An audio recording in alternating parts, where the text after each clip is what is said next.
എല്ലാവർക്കും PSC എഡ്യൂക്കേറ്ററിലേക്ക് സ്വാഗതം. ഇന്ന് നമ്മൾ നോക്കാൻ പോകുന്നത് ഭൗതിക ശാസ്ത്രത്തിലെ കുറച്ച് ഇമ്പോർട്ടന്റ് ആയിട്ടുള്ള ചോദ്യങ്ങളാണ്. ഇന്നത്തെ ഈ ഒരു ക്ലാസ്സിലെ അല്ലെങ്കിൽ ഈ ഒരു ചോദ്യത്തെ നിങ്ങൾക്ക് എന്ത് സംശയം ഉണ്ടെങ്കിലും നിങ്ങൾക്ക് താഴെ കമന്റ് ചെയ്യാം. നമുക്ക് ഒന്നെങ്കിൽ ഒരു വീഡിയോ ആയിട്ടോ അല്ലെങ്കിൽ നിങ്ങൾക്ക് താഴെ കമന്റ് ആയിട്ട് തന്നെ അത് എക്സ്പ്ലെയിൻ ചെയ്തു തരുന്നതാണ്. വീഡിയോയിലേക്ക് കടക്കുന്നതിന് മുമ്പ് എൻ്റെ ചാനൽ നിങ്ങൾ ആദ്യമായിട്ടാണ് കാണുന്നതെങ്കിൽ സബ്സ്ക്രൈബ് ചെയ്യുക. കൂടെ ആ ബെല്ലൈക്കണും കൂടി ഒന്ന് പ്രസ് ചെയ്യുക. അപ്പൊ നമുക്ക് വീഡിയോയിലേക്ക് കടക്കാം. ആദ്യത്തെ ചോദ്യം, ദ്രവ്യത്തിന്റെ ഒമ്പതാമത്തെ അവസ്ഥ ഏത്? ജാൻ ടെല്ലർ മെറ്റൽ ആണ് ദ്രവ്യത്തിന്റെ ഒമ്പതാമത്തെ അവസ്ഥ. ഇതിനെക്കുറിച്ച് കൂടുതൽ പറയുകയാണെങ്കിൽ ഒരേ സമയം വൈദ്യുതചാലകമായും അതുപോലെ വൈദ്യുതാരോധിയായും അവതരിക്കാൻ കഴിയുന്ന ഒരു ദ്രവ്യരൂപമാണ് ജാൻ ടെല്ലർ മെറ്റൽ എന്ന് പറയുന്നത്. അതായത് ഒരേ സമയം ലോഹത്തിന്റെയും കാന്തത്തിന്റെയും സവിശേഷത പ്രകടിപ്പിക്കാൻ വേണ്ടിയിട്ട് കഴിയും. അടുത്ത ചോദ്യം, പ്രപഞ്ചത്തിൽ ദ്രവ്യം ഏറ്റവും കൂടുതൽ കാണപ്പെടുന്ന അവസ്ഥ ഏതാണ്? പ്ലാസ്മയാണ് പ്രപഞ്ചത്തിൽ ഏറ്റവും കൂടുതൽ കാണപ്പെടുന്ന ദ്രവ്യത്തിന്റെ അവസ്ഥ. അതായത് 99% ദ്രവ്യം പ്ലാസ്മാവസ്ഥയിലാണ് സ്ഥിതി ചെയ്യുന്നത്. നമ്മളെ കാണുന്ന സൂര്യന്റെയും നക്ഷത്രങ്ങളുടെയൊക്കെ തിളക്കത്തിന് കാരണവും ഈ പ്ലാസ്മയാണ്. സൂര്യനിലും മറ്റു നക്ഷത്രങ്ങളിലൊക്കെ ദ്രവ്യം സ്ഥിതി ചെയ്യുന്നത് ഏത് അവസ്ഥയിലാണ്? പ്ലാസ്മാവസ്ഥയിലാണ്. അടുത്ത ചോദ്യം, എന്തിന്റെ യൂണിറ്റ് ആണ് പ്രകാശവർഷം? ദൂരത്തിന്റെ യൂണിറ്റ് ആണ് പ്രകാശവർഷം എന്ന് പറയുന്നത്. അതായത് ഒരു വർഷം കൊണ്ട് പ്രകാശം സഞ്ചരിക്കുന്ന ദൂരം ആണ് പ്രകാശവർഷമായിട്ട് കണക്കാക്കുന്നത്. അടുത്ത ചോദ്യം, 10 കിലോ മാസുള്ള ഒരു വസ്തു 5 മീറ്റർ പെർ സെക്കൻഡ് വേഗത്തിൽ സഞ്ചരിക്കുന്നുവെങ്കിൽ ആ വസ്തുവിന്റെ ആക്കം എത്ര? എന്താണ് ആക്കം? ആക്കം എന്ന് പറഞ്ഞിട്ടുണ്ടെങ്കിൽ ചലിച്ചുകൊണ്ടിരിക്കുന്ന ഒരു വസ്തു മറ്റൊരു വസ്തുവിൽ ഏൽപ്പിക്കുന്ന ആഘാതമാണ് ആക്കം. ആക്കം കാണാനുള്ള ഇക്വേഷൻ ആണ് മാസ് ഇൻറ്റു പ്രവേഗം. ഇവിടെ മാസ് എന്ന് പറയുന്നത് 10 ആണ് നമുക്ക് തന്നത്.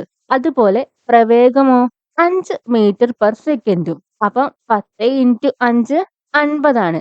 50 കിലോഗ്രാം മീറ്റർ പെർ സെക്കൻഡ് ആണ് ഉത്തരം. അടുത്ത ചോദ്യം, ദ്രുതഗതിയിലുള്ള ദോലന ചലനങ്ങൾ അറിയപ്പെടുന്നത് കമ്പനം. അപ്പം കമ്പനം എന്താണ്? ദ്രുതഗതിയിലുള്ള ദോലന ചലനങ്ങൾ അറിയപ്പെടുന്നതാണ് കമ്പനം. അടുത്ത ചോദ്യം, ദോലനത്തിന് ഉദാഹരണം. ഊഞ്ഞാലിന്റെ ചലനമാണ് ദോലനത്തിന്റെ ഉദാഹരണം. എന്താണ് ദോലനത്തിന്റെ ഉദാഹരണം? ഊഞ്ഞാലിന്റെ ചലനം. അടുത്ത ചോദ്യം എല്ലാവർക്കും അറിയുന്ന ഒരു കാര്യമാണ്. ഇന്ത്യയുടെ ബഹിരാകാശ ഏജൻസിയുടെ പേര് ISRO ആണ് ഇന്ത്യയുടെ ബഹിരാകാശ ഏജൻസിയുടെ പേര്. അടുത്ത ചോദ്യം, ഇന്ത്യയുടെ ആദ്യത്തെ കൃത്രിമ ഉപഗ്രഹം ഏത്? ആര്യഭട്ട. സിമ്പിൾ ആയിട്ടുള്ള ചോദ്യമാണ്. എല്ലാവരും ഇപ്പം തന്നെ പഠിക്കുക. ഇന്ത്യയുടെ ആദ്യത്തെ കൃത്രിമ ഉപഗ്രഹം ഏതാണ്? ആര്യഭട്ടയാണ്. അടുത്ത ചോദ്യം, മനുഷ്യനെ ബഹിരാകാശത്ത് എത്തിക്കാനുള്ള ഇന്ത്യയുടെ ദൗത്യം ഏത്? ഗഗൻയാൻ ആണ് മനുഷ്യനെ ബഹിരാകാശത്ത് എത്തിക്കാനുള്ള ഇന്ത്യയുടെ ദൗത്യം. ഇതോടൊപ്പം തന്നെ അറിഞ്ഞിരിക്കുക, ഇന്ത്യയുടെ ഗഗൻയാൻ ദൗത്യത്തിന് തയ്യാറെടുക്കുന്ന ബഹിരാകാശ സഞ്ചാരികൾക്ക് പരിശീലനം നൽകുന്ന രാജ്യം ഏതാണ്? റഷ്യയാണ്.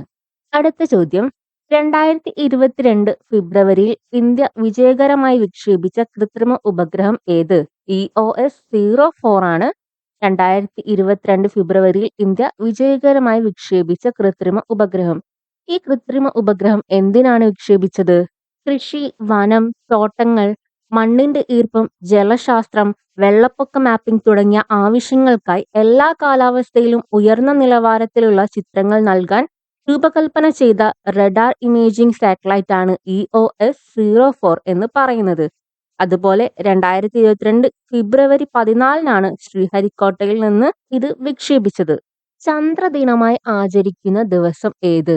ജൂലൈ 21 ചന്ദ്രദിനമായി ആചരിക്കുന്നത്. കാരണം മനുഷ്യൻ ആദ്യമായി ചന്ദ്രനിൽ കാലുകുത്തിയതിന്റെ ഓർമ്മയ്ക്കായിട്ടാണ് ജൂലൈ 21 ചന്ദ്രദിനമായി ആചരിക്കുന്നത്. അടുത്ത ചോദ്യം, വാഹനങ്ങളുടെ റിയർ വ്യൂ ആയി ഉപയോഗിക്കുന്ന ദർപ്പണം ഏതാണ്? കോൺവെക്സ് ദർപ്പണമാണ് വാഹനങ്ങളുടെ റിയർ വ്യൂ ആയിട്ട് ഉപയോഗിക്കുന്നത്. കാരണം കോൺവെക്സ് ദർപ്പണങ്ങൾക്ക് വീക്ഷണ വിസ്തൃതി കൂടുതലാണ്. അടുത്ത ചോദ്യം, സ്ട്രീറ്റ് ലൈറ്റുകളിൽ റിഫ്ലക്ടറായി ഉപയോഗിക്കുന്ന ദർപ്പണം ഏതാണ്? കോൺവെക്സ് ദർപ്പണമാണ് സ്ട്രീറ്റ് ലൈറ്റുകളിൽ റിഫ്ലക്ടറായി ഉപയോഗിക്കുന്ന ദർപ്പണം. അടുത്ത ചോദ്യം, പ്രകാശത്തിന്റെ പ്രകീർണനത്തിന് കാരണം അപവർത്തനമാണ് പ്രകാശത്തിന്റെ പ്രകീർണനത്തിന് കാരണം. എന്താണ് അപവർത്തനം? സാന്ദ്രതാ വ്യത്യാസമുള്ള രണ്ട് മാധ്യമങ്ങളിലൂടെ പ്രകാശരശ്മികൾ സഞ്ചരിക്കുമ്പോൾ സഞ്ചാരപാതയിലുണ്ടാകുന്ന വ്യതിയാനമാണ് അപവർത്തനം എന്ന് പറയുന്നത്. അതായത് നമ്മൾ ഈ കാണുന്ന നക്ഷത്രങ്ങളൊക്കെ മിന്നിത്തിളങ്ങാൻ കാരണമാകുന്ന പ്രകാശ പ്രതിഭാസമാണ് അപവർത്തനം എന്ന് പറയുന്നത്. അടുത്ത ചോദ്യം, അന്തരീക്ഷത്തിലെ ജലകണികകളിലൂടെ സൂര്യപ്രകാശം കടന്നു പോകുമ്പോൾ ഉണ്ടാകുന്ന വർണ്ണവിസ്മയമായ മഴവില്ലിന് കാരണമാകുന്ന പ്രകാശ പ്രതിഭാസം ഏതാണ്? ചോദ്യം എന്താണ്? മഴവില്ല് ഉണ്ടാകാൻ കാരണമായ പ്രകാശ പ്രതിഭാസം എന്താണെന്നാണ്. പ്രകീർണനമാണ് ഉത്തരം. എങ്ങനെയാണ് മഴവില്ല് ഉണ്ടാകുന്നത്? അന്തരീക്ഷത്തിലെ ജലകണികളിലൂടെ സൂര്യപ്രകാശം കടന്നു പോകുമ്പോൾ ഉണ്ടാകുന്ന വർണ്ണവിസ്മയമാണ് മഴവില്ല് എന്ന് പറയുന്നത്. അതുണ്ടാകാൻ കാരണം പ്രകീർണനമാണ്. അടുത്ത ചോദ്യം, ആകാശത്തിന്റെ നീല നിറത്തിന് കാരണമായ പ്രകാശ പ്രതിഭാസം വിസരണം അഥവാ സ്കാറ്ററിംഗ് ആണ് ആകാശത്തിന്റെ നീല നിറത്തിന് കാരണമായ പ്രകാശ പ്രതിഭാസം. എന്താണ് വിസരണം? വിസരണം എന്ന് പറഞ്ഞിട്ടുണ്ടെങ്കിൽ പ്രകാശം അന്തരീക്ഷ വായുവിലെ പൊടിപടലങ്ങളിൽ തട്ടിയുണ്ടാകുന്ന ക്രമരഹിതവും ഭാഗികവുമായ പ്രതിപതനമാണ് വിസരണം അഥവാ സ്കാറ്ററിംഗ് എന്ന് പറയുന്നത്. അടുത്ത ചോദ്യം, മനുഷ്യന് ശ്രവിക്കാൻ കഴിയുന്ന ഏറ്റവും കുറഞ്ഞ ആവൃത്തി എത്ര ഹെർട്സ് ആണ്? ഉത്തരം 20 ആണ്. നമുക്കറിയാം മനുഷ്യന്റെ ശ്രവണ പരിധി എന്ന് പറയുന്നത് 20 ഹെർട്സ് മുതൽ 20,000 ഹെർട്സ് വരെയാണ്. അപ്പം മറക്കരുത്, മനുഷ്യന്റെ ഏറ്റവും കുറഞ്ഞ ശ്രവണ പരിധി എന്ന് പറയുന്നത് 20 ഹെർട്സ് ആണ്. അടുത്ത ചോദ്യം, ബലത്തിന്റെ യൂണിറ്റ് എന്താണ്? ബലത്തിന്റെ യൂണിറ്റ് ന്യൂട്ടൺ ആണ്. എന്താണ് ബലം? ഒരു വസ്തു മുൻപോട്ടോ പിൻപോട്ടോ ചലിക്കുമ്പോൾ പ്രയോഗിക്കുന്ന ശക്തിയാണ് ബലം എന്ന് പറയുന്നത്. അപ്പം ബലത്തിന്റെ SI യൂണിറ്റ് ന്യൂട്ടൺ ആണ്. അടുത്ത ചോദ്യം, പരസ്പരം സ്പർശിച്ചു നിൽക്കുന്ന രണ്ട് വസ്തുക്കൾ തമ്മിലുള്ള ആപേക്ഷിക ചലനത്തെ പ്രതിരോധിക്കുന്ന ബലം ഘർഷണ ബലമാണ്. പരസ്പരം സ്പർശിച്ചു നിൽക്കുന്ന രണ്ട് വസ്തുക്കൾ തമ്മിലുള്ള ആപേക്ഷിക ചലനത്തെ പ്രതിരോധിക്കുന്ന ബലം. എന്താണ് ചലനത്തെ പ്രതിരോധിക്കുന്ന ബലം? ഘർഷണ ബലമാണ്. അടുത്ത ചോദ്യം, ദ്രാവകത്തിൽ ഒരു വസ്തുവിന്റെ ഭാരനഷ്ടവും അത് അധേശം ചെയ്യുന്ന ദ്രവ്യത്തിന്റെ ഭാരവും തുല്യമായിരിക്കും. ഈ പ്രശസ്ത തത്വം ആരുടേതാണ്? ആർക്കമിഡീസിന്റെ തത്വമാണ്. എന്താണ് ആർക്കമിഡീസ് തത്വം? അതായത് ഒരു വസ്തു പൂർണ്ണമായിട്ടോ അല്ലെങ്കിൽ ഭാഗികമായിട്ടോ ഒരു ദ്രവ്യത്തിൽ മുങ്ങിയിരിക്കാന്ന് വിചാരിക്കുക. മുങ്ങിയിരിക്കുന്ന സമയത്ത് അതിൽ അനുഭവപ്പെടുന്ന പ്ലവക്ഷമ ബലം ആ വസ്തു അധേശം ചെയ്യുന്ന ദ്രവ്യത്തിന്റെ ഭാരത്തിന് തുല്യമായിരിക്കും. ഇതാണ് ആർക്കമിഡീസ് തത്വം എന്ന് പറയുന്നത്. അടുത്ത ചോദ്യം, രണ്ട് വസ്തുക്കൾ തമ്മിലുള്ള ദൂരം പകുതിയായാൽ അവ തമ്മിലുള്ള ഗുരുത്വാകർഷണ ബലം എത്ര മടങ്ങാകും? ഉത്തരം 4 മടങ്ങാകും. അടുത്ത ചോദ്യം, ദ്രാവക ഉപരിതലത്തിലെ തന്മാത്രകളുടെ പ്രതല ബലത്തിന് കാരണം ഏത് ബലമാണ്? കൊഹിഷൻ ബലമാണ് ദ്രാവക ഉപരിതലത്തിലെ തന്മാത്രകളുടെ പ്രതല ബലത്തിന് കാരണം. ചുരുക്കി പറഞ്ഞിട്ടുണ്ടെങ്കിൽ ഓരോ ഇനം തന്മാത്രകൾ തമ്മിലുള്ള ആകർഷണ ബലമാണ് കൊഹിഷൻ ബലം. അടുത്ത ചോദ്യം, ഗുരുത്വ തരംഗങ്ങളുടെ അസ്തിത്വത്തെക്കുറിച്ച് ആദ്യമായി പ്രവചിച്ച ശാസ്ത്രജ്ഞൻ ആൽബർട്ട് ഐൻസ്റ്റീൻ ആണ്. ഗുരുത്വ തരംഗങ്ങളുടെ അസ്തിത്വത്തെക്കുറിച്ച് ആദ്യമായി പ്രവചിച്ച ശാസ്ത്രജ്ഞൻ. എന്താണ് ഗുരുത്വാകർഷണം? പിണ്ഡമുള്ള രണ്ട് വസ്തുക്കൾ തമ്മിലുള്ള പരസ്പര ആകർഷണ ബലമാണ് ഗുരുത്വാകർഷണ ബലം എന്ന് പറയുന്നത്. അപ്പൊ അത് മനസ്സിലായെന്ന് വിചാരിക്കുന്നു. അടുത്ത ചോദ്യം, നഗ്നനേത്രങ്ങൾ കൊണ്ട് കാണാൻ സാധിക്കാത്ത ഗ്രഹം യുറാനസ് ആണ്. നഗ്നനേത്രങ്ങൾ കൊണ്ട് കാണാൻ സാധിക്കാത്ത ഗ്രഹം. അടുത്ത ചോദ്യം, നാം അധിവസിക്കുന്ന ഭൂമിയും സൗരയൂഥവും ക്ഷീരപഥ ഗാലക്സിയിൽ ഉൾപ്പെടുന്നതാണ്. അതിന്റെ ആകൃതി എന്താണ്? സർപ്പിളാകാരമാണ് നമ്മുടെ ഭൂമിയും സൗരയൂഥവും ഒക്കെ വരുന്ന ഗാലക്സിയുടെ ആകൃതി എന്ന് പറയുന്നത്. സർപ്പിളാകാരത്തിന്റെ ഇംഗ്ലീഷ് വേർഡാണ് സ്പൈറൽ.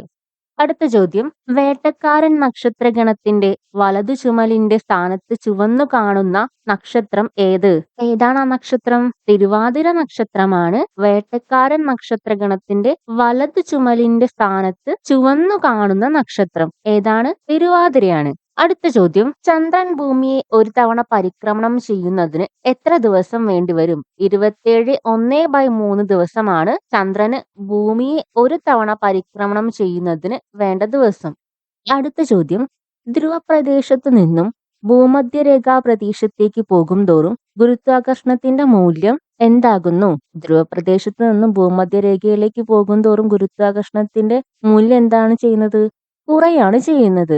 മറക്കരുത്, ധ്രുവപ്രദേശത്ത് നിന്ന് ഭൂമധ്യരേഖയിലേക്ക് പോകും തോറും ഗുരുത്വാകർഷണ മൂല്യം കുറയുകയാണ് സംഭവിക്കുന്നത്. അടുത്ത ചോദ്യം, ഊഷ്മാവ് അളക്കുന്ന യൂണിറ്റ് ആണ് കെൽവിൻ. അപ്പം കെൽവിൻ എന്താണ്? ഊഷ്മാവ് അളക്കുന്ന SI യൂണിറ്റ് ആണ് കെൽവിൻ എന്ന് പറയുന്നത്. അടുത്ത ചോദ്യം, 100 ഡിഗ്രി സെൽഷ്യസ് എന്നത് എത്ര ഫാരൻഹീറ്റ് ആണ്? 212 ഡിഗ്രി ഫാരൻഹീറ്റ് ആണ്. അടുത്ത ചോദ്യം, കരക്കാറ്റിനും കടൽക്കാറ്റിനും കാരണമായ താപസംരക്ഷണം ഏത്? സംവഹനമാണ് കരക്കാറ്റിനും കടൽക്കാറ്റിനും കാരണമായ താപസംരക്ഷണം. അപ്പം എന്താണ് സംവഹനം? തന്മാത്രകളുടെ സ്ഥാനം മാറ്റം മുഖേന താപസംരക്ഷണം അഥവാ ഹീറ്റ് ട്രാൻസ്മിഷൻ നടക്കുന്നു. ഈ രീതിക്കാണ് സംവഹനം എന്ന് പറയുന്നത്.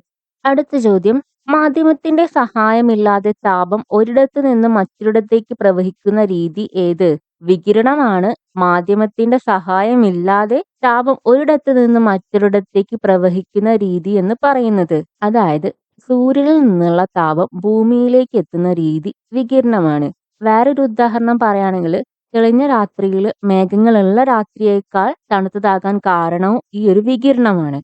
അടുത്ത ചോദ്യം, പ്രവൃത്തിയുടെ യൂണിറ്റ് ഏതാണ്? ജൂൾ ആണ് പ്രവൃത്തിയുടെ യൂണിറ്റ്. മറക്കരുത്, പ്രവൃത്തിയുടെ യൂണിറ്റ് ജൂൾ ആണ്. അടുത്ത ചോദ്യം, പദാർത്ഥങ്ങളിൽ അടങ്ങിയിരിക്കുന്ന ഊർജം ഏതാണ്? രാസോർജമാണ് പദാർത്ഥങ്ങളിൽ അടങ്ങിയിരിക്കുന്ന ഊർജം. എന്താണ് ഊർജം? പ്രവൃത്തി ചെയ്യാനുള്ള കഴിവാണ് ഊർജം എന്ന് പറയുന്നത്. അപ്പൊ പദാർത്ഥങ്ങളിൽ അടങ്ങിയിരിക്കുന്ന ഊർജം ഏതാണ്? രാസോർജമാണ്. അടുത്ത ചോദ്യം, മൊബൈൽ ചാർജ് ചെയ്യുമ്പോൾ ഉണ്ടാകുന്ന ഊർജം. വൈദ്യുതോർജം രാസോർജമായിട്ടാണ് മാറുന്നത് മൊബൈൽ ചാർജ് ചെയ്യുമ്പോൾ. അടുത്ത ചോദ്യം, ഒന്നാം വർഗ ഉത്തോലകത്തിന് ഉദാഹരണം. കത്രിക, ത്രാസ്, കപ്പി, സീസോ, നെയിൽ പുളർ. ഇതെല്ലാം എന്താണ്? ഒന്നാം വർഗ ഉത്തോലകത്തിന് ഉദാഹരണമാണ്. അടുത്ത ചോദ്യം, പാചകവാതകമായ LPGയുടെ ഘടകം ഏതാണ്? ബ്യൂട്ടെയിൻ ആണ് പാചകവാതകമായ LPGയുടെ ഘടകം എന്ന് പറയുന്നത്. ഏതാണ്? ബ്യൂട്ടെയിൻ ആണ്. അപ്പം ഇത്രയും ചോദ്യങ്ങളാണ് ഇന്നത്തെ ഈ ഒരു വീഡിയോയിലുള്ളത്.